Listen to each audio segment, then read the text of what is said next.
Part of my research investigates the effects of credence attributes on consumers' preferences and choice decision-making. Credence attributes inform about product characteristics such as country of origin or production processes such as organic that consumers cannot determine when purchasing or even consuming the product. Credence attributes are communicated with labels, which leads to the next research question, and that is, what are the visual cues that influence consumers' choice decision-making?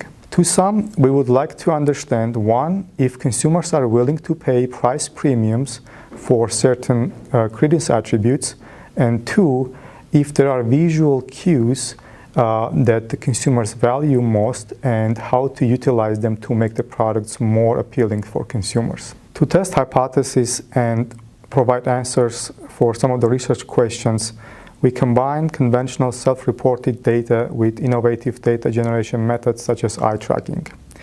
We use experiments which help us to easily manipulate with product information, attributes such as images, price, labels.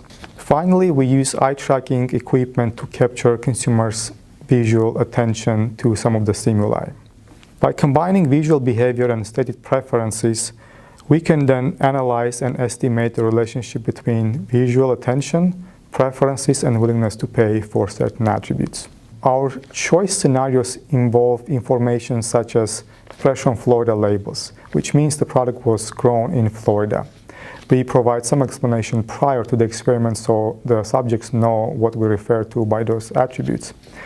What we find is that, on average, the consumers are willing to pay approximately $7 premium for Florida-grown ornamental plants.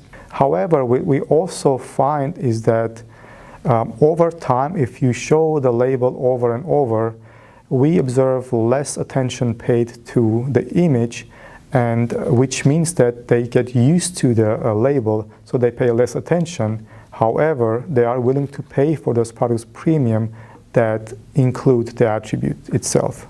The green industry spends considerable financial resources to grow and market plants that are highly valued by consumers. Our research provides practical information about consumers' preferences and willingness to pay, which is directly linked with demand and producer revenue.